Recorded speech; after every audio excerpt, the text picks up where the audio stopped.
Hello दोस्तों, मैं आशीष कुमार अपने YouTube channel Bihar GK tricks में आपका स्वागत करता हूं। आज मैं घटना चक्र के बीपीएससी का पूर्वावलोकन का पार्ट 2 लेकर आया हूं। इसके पहले मैंने पार्ट 1 में भारतीय इतिहास के प्राचीन भारत का इतिहास को लाया था। इस पार्ट में हम लोग मध्यकालीन भारत का इतिहास के विभिन्न प्रश्नों को देखेंगे। यदि आप लोगों ने अब तक हमारा channel Bihar GK tricks subscribe नहीं किया है तो इसे सब्सक्राइब कर लें, साथ ही बेल आइकन को जरूर दबाएं। तो आइए वीडियो को स्टार्ट करते हैं। तो पहला प्रश्न है, गुलाम वंश का प्रथम शासक कौन था? तो इसका उत्तर है बी, कुतुबुद्दीन ऐबक। भारत में गुलाम वंश का प्रथम शासक कुतुबुद्दीन ऐबक था, जिसका शासनकाल 1206 से 1210 था। वह ऐबक नामक तुर्क जनजाति का था। बचपन में उसे निशापुर के काजी फखरुद्दीन अब्दुल अजीज कुकी ने एक दास के रूप में खरीदा था। काजी ने उसकी उचित ढंग से देखभाल की और सभी शिक्षाओं में पूर्ण कराया। ऐबक बचपन से ही अति सुरीले स्वर में कुरान पढ़ता था, जिस कारण वह कुरान ख्वां अर्थात कुरान का पाठ करने वाला के नाम से प्रसिद्ध हो गया। बाद में वह निशापुर से गजनी लाया गया, जहां उसे गौरी ने खरीद लिया। अपनी प्रतिभा, लगन और ईमानदारी के बल पर शीघ्र ही ऐबक ने गौरी का विश्वास प्राप्त कर लिया। गौरी ने उसे अमीर ए आखुर के पद पर प्रोन्नत कर दिया और यहीं से उसके जीवन का एक नया अध्याय आरंभ हुआ। वह दिल्ली का पहला तुर्क शासक था। यद्यपि वह लाहौर से ही शासन करता था, उसी को भारत में तुर्की राज का संस्थापक भी माना जाता है। गौरी की मृत्यु के बाद लाहौर के नागरिकों द्वारा आमंत्रित करने पर वहां पहुंचकर शासन सत्ता अपने हाथों में लिया। यद्यपि उसने अपना राज्याभिषेक गौरी के मृत्यु के 3 माह पश्चात जून 1206 में करवाया था। ऐबक ने कभी सुल्तान की उपाधि धारण नहीं की। उसने केवल मलिक और सिपहासलार की पदवियों से ही अपने को संतुष्ट रखा। गौरी के उत्तराधिकारी गयासुद्दीन द्वारा मुक्ति पद प्राप्त करने के बाद नियम पूर्वक 1208 ईस्वी में ऐबक को दास्ता से मुक्ति मिली। अब आई चलते अगले प्रश्न पर। अगला प्रश्न है, कुतुबुद्दीन ऐबक की राजधानी थी? तो इसका उत्तर है ए, लाहौर। अगला प्रश्न है, 2.5 दिन का झोपड़ा क्या है? तो इसका उत्तर है ए, मस्जिद। अपनी उदारता के कारण कुतुबुद्दीन ऐबक इतना अधिक दान करता था कि उसे लाख बख्श अर्थात लाखों का दान देने वाले के नाम से पुकारा गया। फरिश्ता ने लिखा है कि यदि व्यक्ति किसी की दानशीलता की प्रशंसा करते थे तो उसे अपने युग का ऐबक पुकारते थे। इसकी एक उपाधि कुरान ख्वां भी थी। ऐबक को साहित्य से अनुराग था और स्थापत्य कला में भी रुचि थी। तत्कालीन विद्वान हसन निजामी और फ़ख्र ए मुदबिर को उसका संरक्षण प्राप्त था। उन्होंने ऐबक को अपने ग्रंथ समर्पित किए थे। हसन निजामी ने ताज उल मासीर की रचना की। ऐबक ने दिल्ली में कुब्बत उल इस्लाम और अजमेर में 2.5 दिन का झोपड़ा नामक मस्जिदों का निर्माण कराया था। उसने दिल्ली में स्थित कुतुब मीनार का निर्माण कार्य प्रारंभ किया, जिसे इल्तुतमिश ने पूरा करवाया। अगला प्रश्न है, भारत में मोहम्मद गौरी ने किसको प्रथम अक्ता प्रदान किया था? तो इसका उत्तर है बी, कुतुबुद्दीन ऐबक। गौरी की विजयों के बाद शीघ्र ही उत्तर भारत में अक्ता प्रथा स्थापित हो गई। गौर के मोहम्मद शाम अर्थात मोहम्मद गौरी ने कुतुबुद्दीन ऐबक को 1191 ईस्वी में हांसी अक्ता या इक्ता अर्थात प्रांत प्रदान किया। 1192 ईस्वी में तराइन के द्वितीय युद्ध में उसने महत्वपूर्ण भूमिका निभाई। उसके कार्यों से प्रसन्न होकर गौरी ने उसे क्रमशः कुहराम और समाना का प्रशासक नियुक्त किया। वस्तुतः 1192 से 1206 ईस्वी तक उसने गौरी के प्रतिनिधि के रूप में उत्तर भारत के विविध भागों का प्रशासन संभाला। इस अवधि में ऐबक ने उत्तरी भारत में तुर्की शक्ति का विस्तार भी किया। अगला प्रश्न है, बिहार का प्रथम मुस्लिम विजेता कौन था? तो इसका उत्तर है सी, बख्तियार खिलजी। मोहम्मद गौरी के एक साधारण दास इख्तियारुद्दीन मोहम्मद बिन बख्तियार खिलजी ने 1202 ईस्वी तक बिहार की विजय की तथा नालंदा एवं विक्रमशिला बिहार को तहस नहस कर राजधानी औदंतपुरी पर कब्जा कर लिया। उसने 1204 से 5 ईस्वी में बंगाल पर आक्रमण किया उस समय वहां का शासक लक्ष्मण सेन था। वह बिना युद्ध किए ही भाग निकला। तुर्क सेना में ने राजधानी नदियों में प्रवेश कर बुरी तरह लूटपाट की। राजा की अनुपस्थिति में नगर ने आत्मसमर्पण कर दिया। लक्ष्मण सेन ने भागकर दक्षिण बंगाल में शरण ली और वहीं कुछ समय तक शासन करता रहा। प्रसिद्ध पार्सियन इतिहासकार मिन्हाजुद्दीन सिराज ने अपनी पुस्तक तबकात-ए नासरी में बिहार में उसके हमलों के बारे में विस्तार से वर्णन किया है।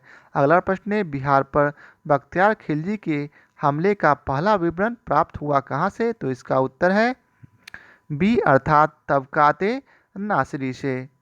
अगला प्रश्न है, नालंदा बिहार का विध्वंस किया था किसने? तो इसका उत्तर है ए बख्तियार खिलजी ने। अगला प्रश्न है, इल्तुतमिश ने बिहार में अपना प्रथम सूबेदार नियुक्त किया था किसे? तो इसका उत्तर है डी मलिक जानी। 1225 ईस्वी में इल्तुतमिश ने बिहार शरीफ एवं राढ़ पर अधिकार कर राजमहल की पहाड़ियों में तेलिया गढ़ी के समीप हिसामुद्दीन एवाज को पराजित किया। एवाज ने इल्तुतमिश की अधीनता स्वीकार कर ली। इल्तुतमिश ने एवाज के स्थान पर मलिक जानी को बिहार का सूबेदार नियुक्त किया। अगला प्रश्न है, वह प्रथम मुस्लिम शासक कौन था जिसने शासन के सिद्धांत को राजाओं के ऐश्वर्यीय अधिकार सिद्धांत के समान प्रतिपादन किया था? तो इसका उत्तर है सी अर्थात बलबन। बलबन प्रथम मुस्लिम शासक था जिसने शासन के सिद्धांत को राजाओं के ईश्वरीय अधिकार सिद्धांत के समान प्रतिपादित किया था। इसके अनुसार सुल्तान पृथ्वी पर ईश्वर का प्रतिनिधि है और उसका स्थान पैगंबर के पश्चात है। राजा जिल्ले अल्लाह या जिल्ले इलाही अर्थात ईश्वर का प्रतिबिंब है। उसने पुत्र बुगरा खान से कहा था, सुल्तान का पद निरंकुशता का सजीव प्रतीक है। अगला प्रश्न है, जब उसने राजत्व प्राप्त किया तो वह शरीयत के नियमों और आदेशों से पूर्णतया स्वतंत्र था। बर्नी ने यह कथन किस सुल्तान के लिए कहा है? तो इसका उत्तर है सी अलाउद्दीन खिलजी। जियाउद्दीन बर्नी ने उक्त कथन अलाउद्दीन खिलजी के लिए कहा है। अलाउद्दीन दिल्ली का पहला सुल्तान था जिसने धर्म पर राज का नियंत्रण स्थापित किया। इस संदर्भ में अपनी नीति की व्याख्या करते हुए वह स्वयं कहता है कि मैं नहीं जानता कि कानून की दृष्टि से क्या उचित है और क्या अनुचित। मैं राज्य की भलाई अथवा अवसर विशेष के लिए जो उपयुक्त समझता हूँ उसी को करने की आज्ञा देता हूँ। अंतिम न्याय के दिन मेरा क्या होगा मैं नहीं जानता। अलाउद्दीन ने राजपद के विषय में बलबन के विचार को पुनः जीवित किया। वह राजा की सार्वभौमिकता में विश्वास रखता था जो पृथ्वी पर ईश्वर का प्रतिनिधि मात्र है।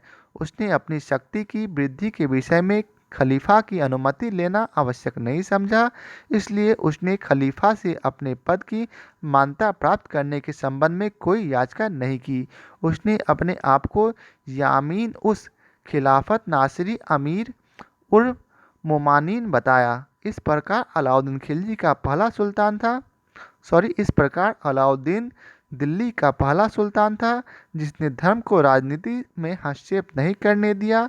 अलाउद्दीन उलेमा वर्ग के प्रभाव से मुक्त रहा। अगला प्रश्न है, अलाउद्दीन खिलजी के प्रसिद्ध सेनापतियों में किसकी मंगोलों के विरुद्ध लड़ते हुए मृत्यु हुई? तो इसका उत्तर है ए जफर खां। अलाउद्दीन का प्रसिद्ध सेनापति जफर खां मंगोलों के विरुद्ध लड़ता हुआ मारा गया, जो अपने समय का श्रेष्ठ और साहसी सेनापति था। जफर खां के शौर्य और भारतीय सेना की दृढ़ता से मंगोल इतने प्रभावित हुए कि वे उसी रात को 30 कोस पीछे हट गए और वापस चल गए। अब आइए चलते अगले प्रश्न पर। अगला प्रश्न है, रानी पद्मिनी का नाम अलाउद्दीन की चित्तौड़ विजय से जोड़ा जाता है, उसके पति का नाम है? तो इसका उत्तर है डी राणा रतन सिंह। पद्मिनी की कहानी का आधार 1540 ईस्वी में मलिक मोहम्मद जायसी द्वारा लिखित काव्य पुस्तक पद्मावत है। इसके अनुसार पद्मिनी चित्तौड़ के राणा रतन की अत्यंत सुंदर और विदुषी पत्नी थी। अमीर खुसरो ने सुलेमान और रानी शैबा के प्रेम प्रसंग का उल्लेख अपने ग्रंथ में किया था और उसने अपने संकेतों में अलाउद्दीन की क्षमता सुलेमान से तथा पद्मिनी की तुलना शैबा से की थी। संभवतया इसी आधार को मानकर मलिक मोहम्मद जायसी ने पद्मावत की रचना की और राणा रतन सिंह की रानी पद्मिनी की कहानी बनी। अगला प्रश्न है, अलाउद्दीन खिलजी के आक्रमण के समय देवगिरी का शासक कौन था? तो इसका उत्तर है ए रामचंद्र देव। अलाउद्दीन के आक्रमण के समय देवगिरी का शासक रामचंद्र देव था। 1296 ईस्वी में देवगिरी के शासक रामचंद्र देव ने अलाउद्दीन के सफल आक्रमण से बाध्य होकर उसे प्रतिवर्ष एलिचपुर की आय भेजने का वादा किया था, परंतु 1305 ईस्वी अथवा 1306 ईस्वी में उसने उस कर को दिल्ली नहीं भेजा, जिस कारण 1307 ईस्वी में अलाउद्दीन ने मलिक काफूर के नेतृत्व में एक सेना देवगिरी पर आक्रमण करने के लिए भेजी। राजा रामचंद्र देव युद्ध में पराजित हुआ और उसने आत्मसमर्पण कर दिया। अगला प्रश्न है, किस सुल्तान के काल में खालिशा भूमि अधिक पैमाने में विकसित हुई? तो इसका उत्तर है बी अलाउद्दीन खिलजी। अलाउद्दीन की राजस्व और लगान व्यवस्था का मुख्य उद्देश्य एक शक्तिशाली और निरंकुश राज्य की स्थापना करना था। उसने उस सभी व्यक्तियों से भूमि छीन ली जिन्हें वह मिल्क अर्थात राज द्वारा प्रदत्त संपत्ति, इनाम, इंदरात, पेंशनें तथा वक्फ वक्फ अर्थात धर्मार्थ प्राप्त हुए भूमि आदि के रूप में मिली थी। फलतः खालसा भूमि अधिक पैमाने पर विकसित हुई। अब आइए चलते अगले प्रश्न पर। अगला प्रश्न है, अलाई दरवाज़ा का निर्माण किस सुल्तान ने करवाया? तो इसका उत्तर है सी अलाउद्दीन खिलजी। अलाई दरवाज़ा का निर्माण सुल्तान अलाउद्दीन खिलजी ने कुतुब मीनार के निकट करवाया। इसका निर्माण लाल पत्थरों तथा संगमरमर के द्वारा हुआ। यह 1311 ईस्वी में बनकर तैयार हुआ। इल्तुतमिश के मकबरे की तरह इसमें एक चौकोर बड़ा कमरा है जिसकी छत पर एक गुंबद है और इसकी चारों दीवारों में एक मेहराबदार प्रवेश द्वार है। अगला प्रश्न है, दिल्ली के किस सुल्तान ने सबसे ज़्यादा नहरों का निर्माण किया? तो इसका उत्तर है ए फिरोज शाह तुगलक। फिरोज शाह तुगलक का शासनकाल भारत में नहरों के सबसे बड़े जाल का निर्माण कराने के कारण प्रसिद्ध रहा। सिंचाई की सुविधा के लिए उसने 5 बड़ी नहरों का निर्माण करवाया। फिरोज तुगलक उलेमा वर्ग की स्वीकृति के पश्चात हक ए सर्व नामक सिंचाई कर लगाने वाला दिल्ली का प्रथम सुल्तान था। उन किसानों को जो सिंचाई के लिए शाही नहरों का पानी प्रयोग में लाते थे, अपनी पैदावार का 1/10 भाग सरकार को देना पड़ता था। अगला प्रश्न है, फिरोज तुगलक द्वारा स्थापित दार उर सफ़ा क्या था? तो इसका उत्तर है बी एक खैराती अस्पताल। राज्य के खर्च पर हज की व्यवस्था करने वाला पहला भारतीय शासक फिरोज तुगलक था। उसने दार उल सफ़ा नामक एक खैराती अस्पताल की स्थापना भी की और उसमें कुशल हकीम रखे।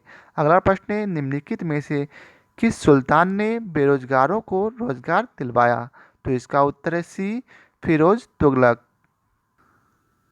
फिरोज शाह तुगलक ने सामान्य लोगों की भलाई के लिए कुछ उपकार के कार्य किए।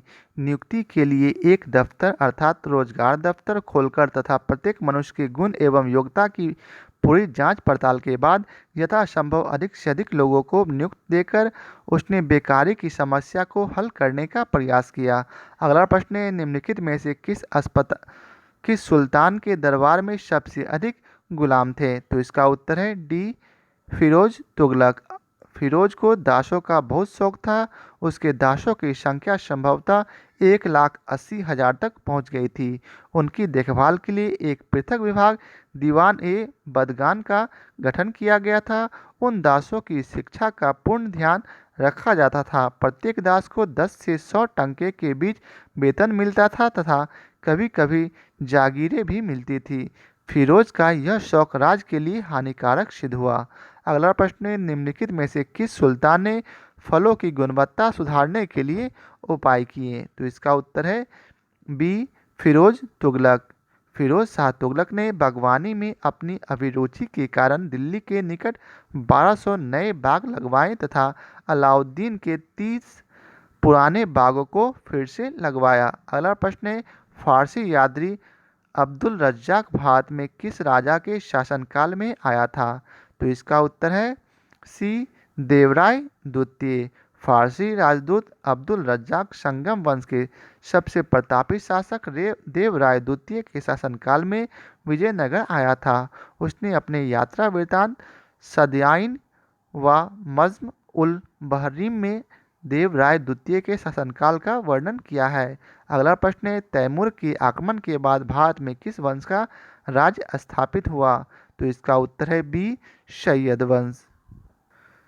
तैमूर के आक्रमण ने तुगलक शासक को कमजोर कर दिया। 1412 ईस्वी में नसरुद्दीन की मृत्यु के साथ ही तुगलक वंश का अंत हो गया। 1413 ईस्वी में सरदारों ने दौलत खां को दिल्ली का सुल्तान चुना, परंतु उसे दौलत खां के सूबेदार खिज खां ने पराजित कर दिया। वह तैमूर द्वारा नियुक्त लाहौर का सूबेदार था।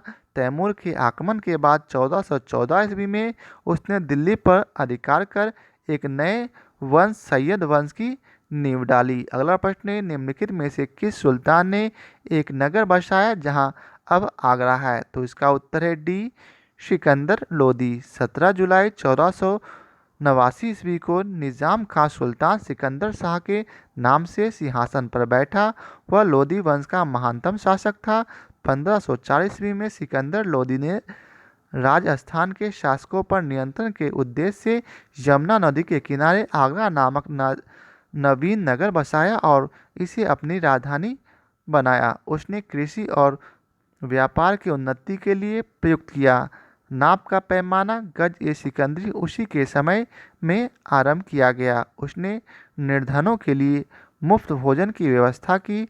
उनके समय में योग्य व्यक्तियों की एक सूची बनाकर प्रत्येक 6 माह पश्चात उसके सामने प्रस्तुत की जाती थी। वह शिक्षित और विद्वान था। उसके स्वयं के आदेश से एक आयुर्वेदिक ग्रंथ का फारसी में अनुवाद किया गया जिसका नाम फरहंगे सिकंदरी रखा गया। उसके समय में गायन विद्या का एक श्रेष्ठ ग्रंथ लज्जत ए सिकंदर शाही की रचना हुई। सिकंदर लोदी शहनाई सुनने का बहुत शौकीन था। वह गुलरुखी उपनाम से कविताएं लिखता था। अगला प्रश्न है, विजयनगर के उस पहले शासक की पहचान करें जिसने बहमनियों से गोवा को छीना। तो इसका उत्तर है बी, हरिहर द्वितीय। 1377 ईस्वी में बुक्का की मृत्यु के बाद उसका पुत्र हरिहर द्वितीय सिंहासन पर बैठा।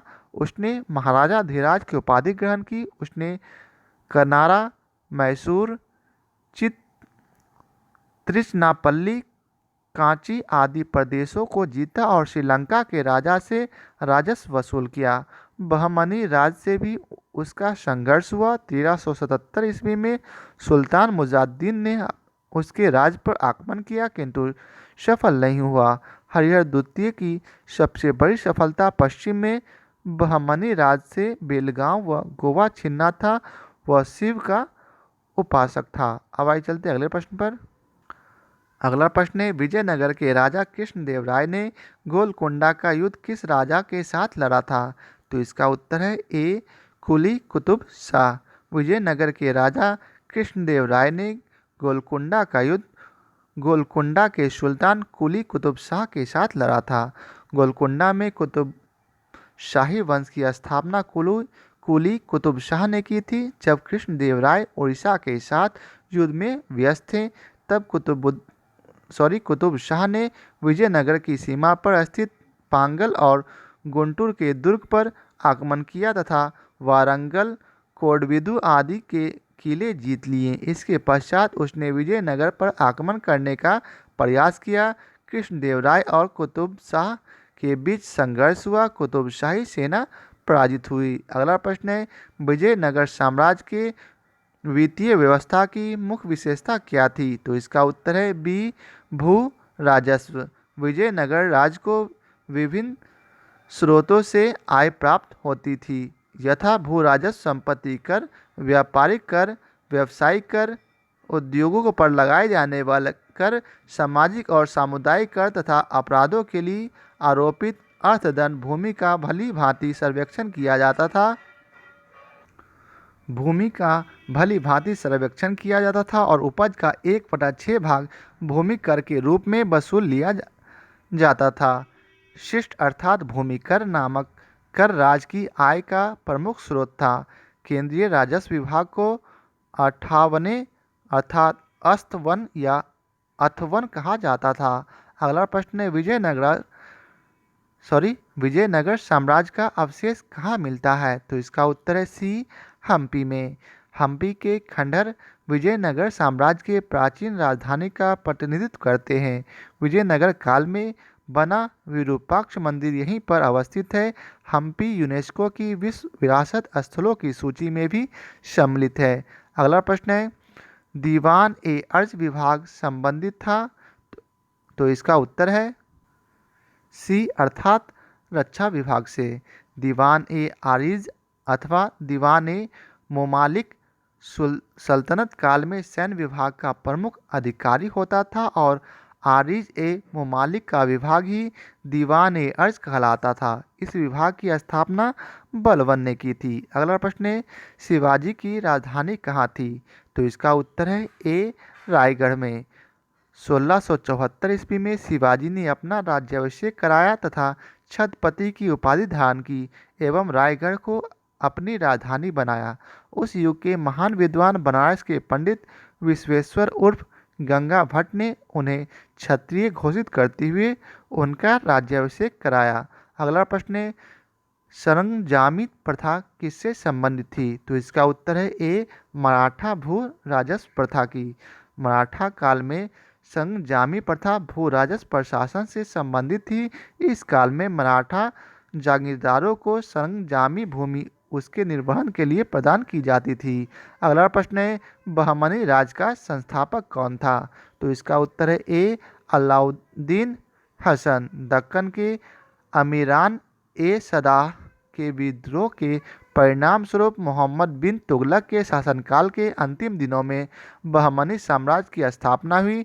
जफर खान नामक एक सरदार ने अलाउद्दीन हसन बहमन शाह की उपाधि धारण करके 1347 ईस्वी में सिंहासनारूढ़ हुआ और बहमनी साम्राज्य की नींव डाली। उसने गुलबर्गा को अपने नव संस्थापित साम्राज्य की राजधानी बनाया तथा उसका नाम अहसानाबाद रखा। अपने साम्राज्य के शासन के लिए उसने इसे 4 तरफों अथवा प्रांतों से विभाजित किया: गुलबर्ग, दौलताबाद, बरार और बिदर। प्रत्येक प्रांत एक शासक के अधीन था। गुलबर्गा का प्रांत सबसे महत्वपूर्ण था। इसमें बीजापुर भी सम्मिलित था। दक्षिण के हिंदू शासकों को उसने अपने अधीन किया तथा अपने अनुयायियों को पद और जागीर प्रदान करने की नई प्रथा प्रारंभ की। उसने हिंदुओं से जजिया न लेने का आदेश दिया था। अगला प्रश्न है, निम्नलिखित में से कौन भूमि उत्पाद पर लगने वाले कर को इंगित करता है? तो इसका उत्तर है डी अर्थात 1, 3, 4 अर्थात खराज, 3 उष्ण और 4 मुक्तई। खराज, उष्ण और मुक्तई भूमि उत्पाद पर लगने वाले कर को इंगित करता है, जबकि खुम्स भूमि उत्पाद पर लगने वाला कर नहीं था, अपितु खुम्स लूट का धन था। खुम्स युद्ध में शत्रु राज्य की जनता से लूट में प्राप्त होता था। इस लूट का 4/5 भाग सैनिकों में बांट दिया जाता था और शेष 1/5 भाग राजकोष में जमा होता था। किंतु अलाउद्दीन खिलजी और मोहम्मद तुगलक ने 4/5 राजकोष में दिया और शेष 1/5 सैनिकों में बांटा। सिकंदर लोदी ने गरे हुए खजाने से कोई हिस्सा नहीं लिया। अगला प्रश्न है, किस सुल्तान ने जमीन में फसल की नपाई का आधा राजस्व के रूप में दावा किया? तो इसका उत्तर है अलाउद्दीन खिलजी। अलाउद्दीन खिलजी दिल्ली सल्तनत का पहला सुल्तान था जिसने भू राजस्व नीति में कुछ परिवर्तन किए। उसने उपज का 50% भू राजस्व के रूप में निश्चित किया, जिसे अनाज के रूप में लेने के लिए जोर दिया गया। इससे पूर्व बलबन और इल्तुतमिश ने भू राजस्व उपज की 1/3 दर से अधिक नहीं लिया था। मोहम्मद बिन तुगलक के काल में भी भूमि कर की दर अलाउद्दीन की भांति 50% ही थी, लेकिन जहां अलाउद्दीन ने राजस्व निर्धारित भूमि पैमाइश के आधार पर किया था, वहीं मोहम्मद बिन तुगलक ने बिना पैमाइश के अनुमान के आधार पर राजस्व निर्धारण किया था। यद्यपि इस प्रश्न में विकल्प सी और डी दोनों सही है, किंतु बिहार लोक सेवा आयोग ने विकल्प सी सही माना है। अब आइए चलते अगले प्रश्न पर। अगला प्रश्न है, शेख बहाउद्दीन जकारिया किस संप्रदाय के थे? तो इसका उत्तर है ए सुहरावर्दी संप्रदाय। भारत में सुहरावर्दी संप्रदाय शेख बहाउद्दीन जकारिया से प्रारंभ हुआ। सूफियों के इस संप्रदाय में शेख सदरुद्दीन आरिफ, शेख रुकनुद्दीन अब्दुल फतह और शेख जलाउद्दीन सुर्ख आदि हुए। इस संप्रदाय के संत सुखमय जीवन पर बल देते थे, धन और संपत्ति को साधना में बाधक नहीं मानते थे। अगला प्रश्न है, इन शासकों में से किसने अपनी सैन्य टुकड़ियों को 200, 250 एवं 500 की इकाइयों में विभाजित किया था? तो इसका उत्तर है ई। आइए जानते हैं क्या उत्तर होगा। इस्लाम शाह शेर शाह का पुत्र था। इस्लाम शाह ने पूरे उत्तर भारत में लगभग 8 वर्षों तक शासन किया और उसकी मृत्यु 1553 ईस्वी में हुई। इस्लाम शाह ने ही अपनी सैन्य टुकड़ियों को 50, 200, 250 और 500 की इकाइयों में विभाजित किया था। संभवतः शेरशाह के समय में भी सैन्य विभाजन की यह प्रणाली प्रचलित थी। ज्ञातव्य है कि बिहार लोक सेवा आयोग ने इस प्रश्न का उत्तर ई माना है। अगला प्रश्न है, जवाबित का संबंध किससे था? तो इसका उत्तर है ए राज कानून से। अगला प्रश्न है, सल्तनत काल के सिक्के टंका, ससगनी एवं जीतन किन धातुओं के थे? तो इसका उत्तर है ए चांदी, चांदी और फिर तांबा। सल्तनत काल में टंका चांदी एवं जीतल तांबे का बना होता था। ये दोनों सिक्के इल्तुतमिश द्वारा प्रचलित किए गए थे। शसगनी भी चांदी का सिक्का था। टंका एवं जीतल का अनुपात 1:48 का था। अब आइए चलते अगले प्रश्न पर। अगला प्रश्न है, भारत में कागज का प्रयोग कब से प्रारंभ हुआ? तो इसका उत्तर है ए 12वीं शताब्दी से। विश्व में सर्वप्रथम कागज का आविष्कार चीन में हुआ था। भारत में कागज का प्रयोग 12वीं शताब्दी में प्रारंभ हुआ।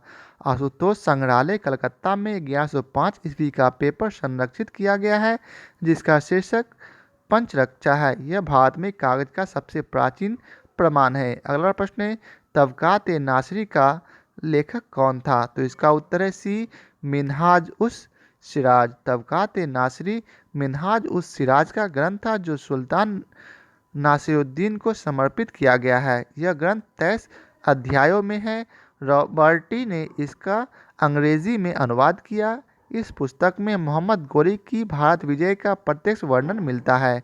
ज्ञातव्य है कि मिन्हाज प्रथम इतिहासकार है जिसने यह कहा था कि कुतुबुद्दीन ऐबक ने अपने नाम की मुद्राएं प्रसारित की और खुतबा पढ़वाया। अगला प्रश्न है, सभी भक्ति संतों के मध्य एक समान विशेषता थी कि उन्होंने, तो इसका उत्तर है ए अपनी वाणी को उसी भाषा में लिखा जिसे उनके भक्त समझते थे।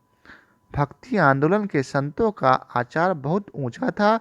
उसमें से बहुतों ने देश का भ्रमण किया और वे कई प्रकार के लोगों से मिले जिसके विचार भिन्न थे।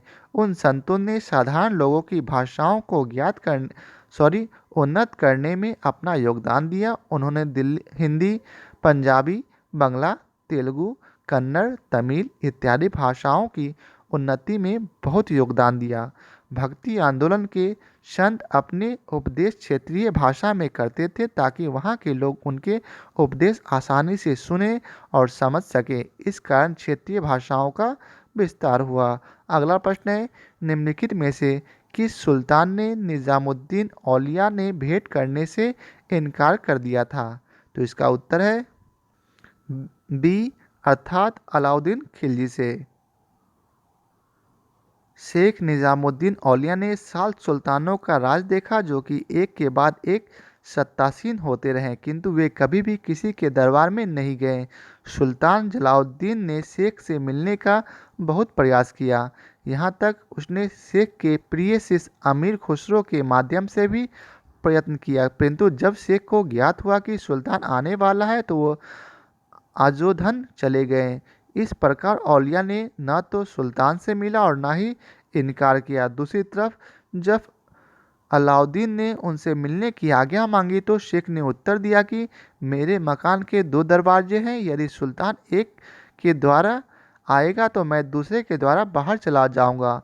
उन्होंने अलाउद्दीन से मिलने से इनकार कर दिया था। वे महबूब ए इलाही के नाम से प्रसिद्ध थे। अगला प्रश्न है, 12 मासा की रचना किसने की थी? तो इसका उत्तर है सी, मलिक मोहम्मद जायसी। 12 मासा की रचना मलिक मोहम्मद जायसी ने की। जायसी की पद्मावत, अखरावट तथा आखिरी कलाम में से पद्मावत का हिंदी साहित्य में महत्वपूर्ण स्थान है। अगला प्रश्न है, पानीपत के युद्ध में बाबर की जीत का मुख्य कारण क्या था?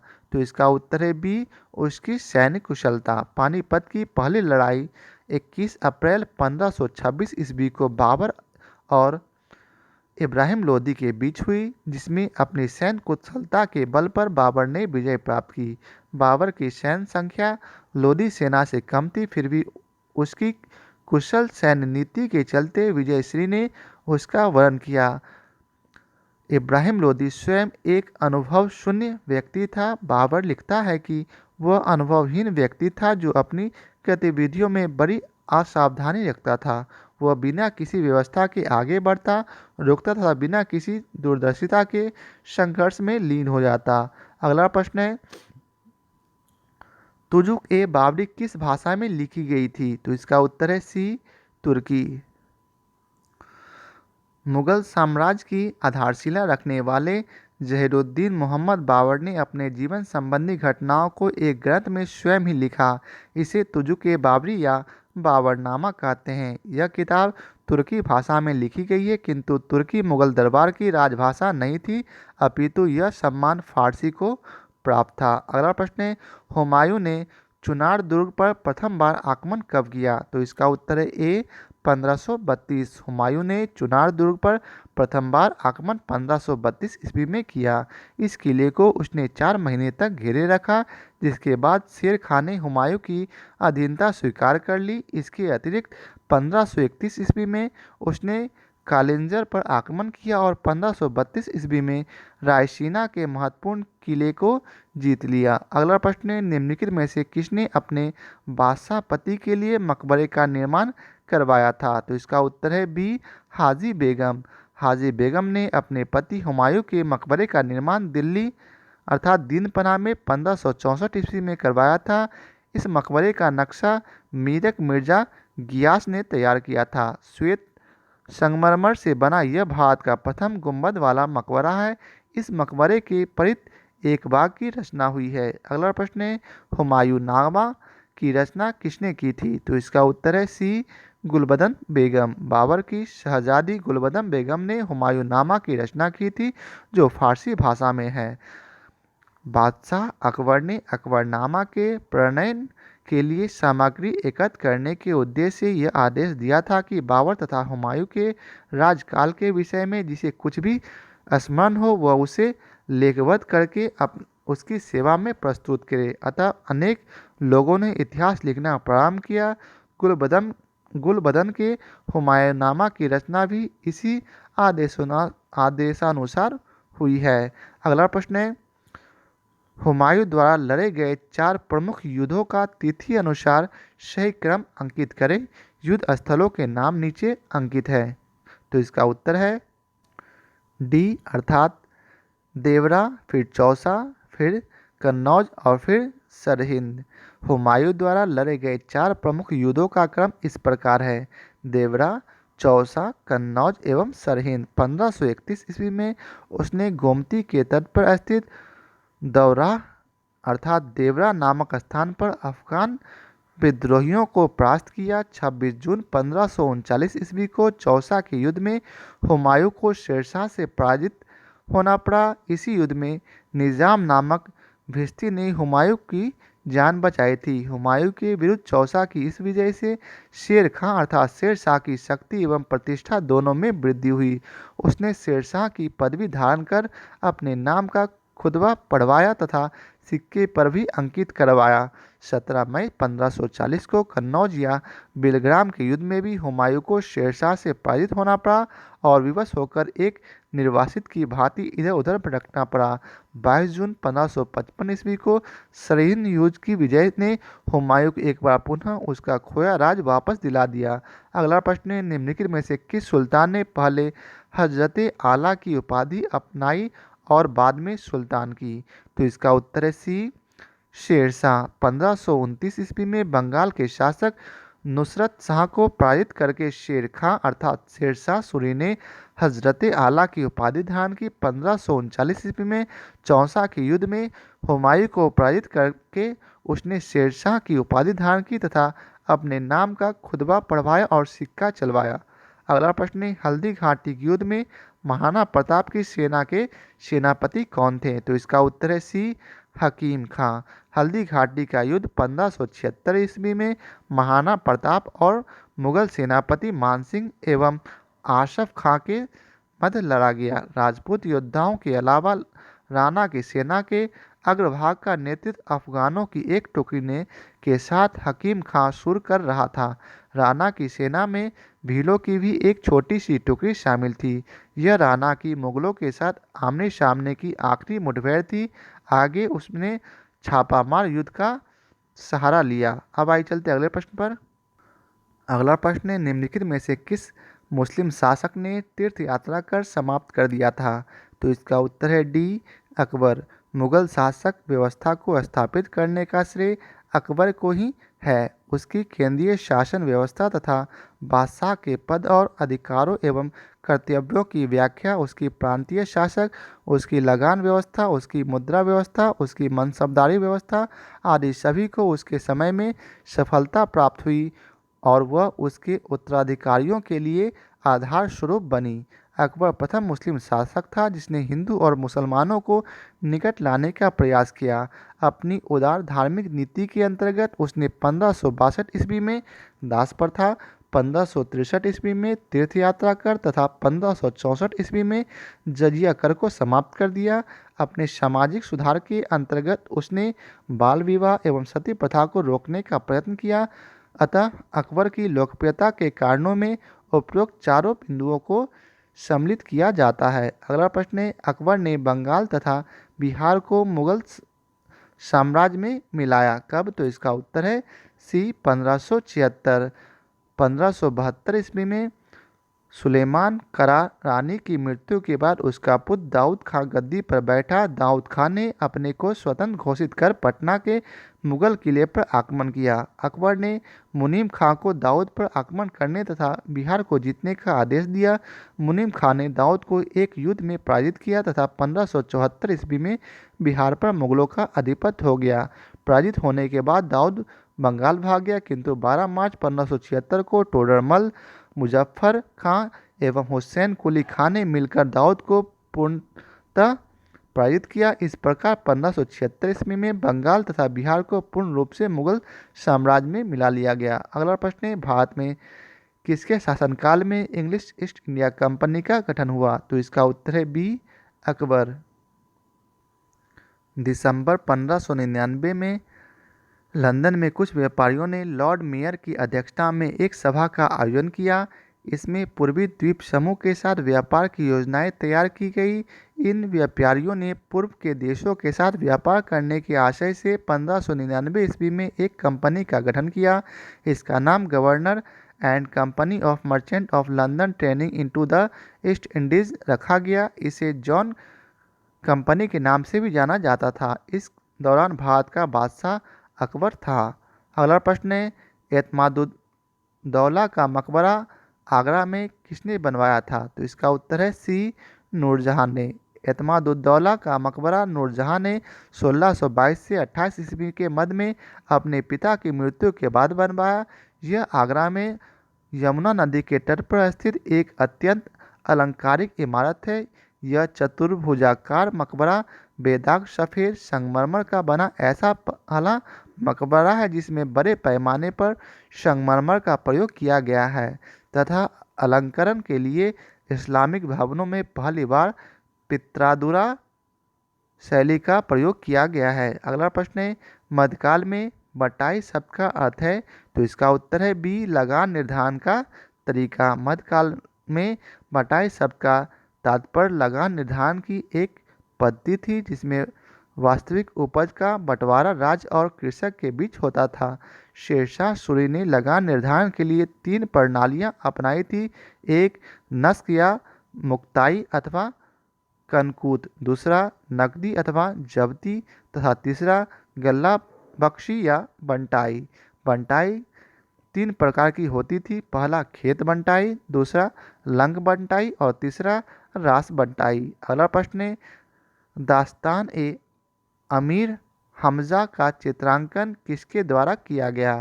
तो ये स्टार मार्क्स है। तो आइए इसके विस्तार को पढ़ते हैं। अकबर ने अनेक ग्रंथों को चित्रित करवाया है था। इसमें सर्वप्रथम दास्तान ए आमिर हमजा है। यह हुमायूं के काल में चित्रित होना आरंभ हुआ और अकबर के शासनकाल में पूर्ण हुआ।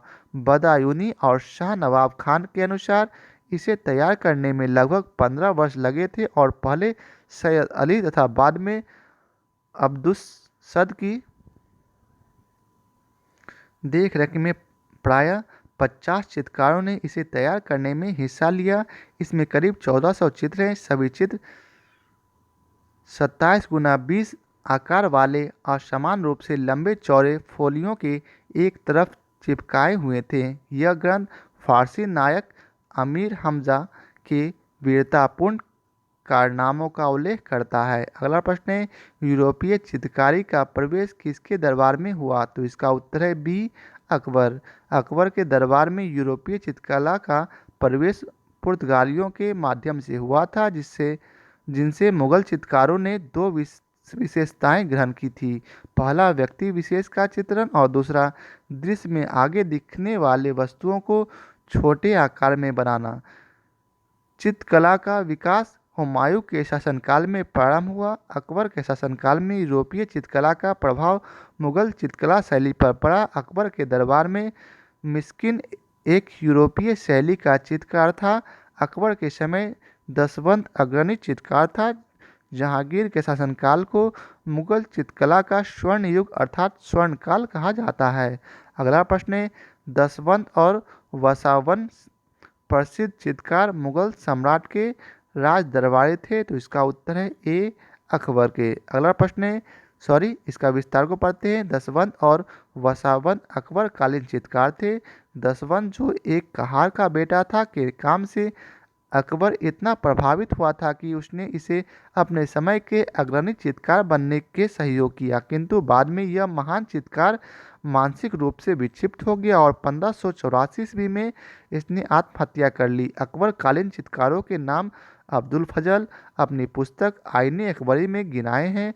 दसवंत, वसावन, केशवलाल, मुकुंद, मिस्किन, फारूक, कलम, माधव, जगन्नाथ, महेश, खेमकरन, तारा, शांबल और हरिवंश आदि। अगला प्रश्न है, जब्ती प्रणाली किसकी उपज थी? तो इसका उत्तर है डी, अकबर। अकबर के शासनकाल में भू राजस्व वसूली के लिए जाब्ती प्रणाली का प्रचलन हुआ, जो भूमि सर्वेक्षण, भू राजस्व निर्धारण के लिए दस्तूरुल अमल तथा जाब्ती खसरे की तैयारी पर आधारित थी। साम्राज्य के अधिकतर भूभाग में यही प्रणाली प्रचलित थी। अगला प्रश्न है, यह कथन किसका है कि अकबर के शासनकाल में इलाहाबाद में 40 स्तंभ युक्त मंजिल के निर्माण में 5000 से 20,000 लोगों ने 40 साल तक काम किया था? तो इसका उत्तर है ई सी अर्थात विलियम फिंच के अनुसार इलाहाबाद स्थित पैलेस ऑफ 40 पिलर्स के निर्माण में 40 वर्ष लगे और इसके निर्माण हेतु 5000 से 20,000 लोगों ने काम किया। अगला प्रश्न है, कश्मीर का अकबर नाम से प्रसिद्ध सुल्तान था कौन? तो इसका उत्तर है डी, सुल्तान जैनुल आबदीन।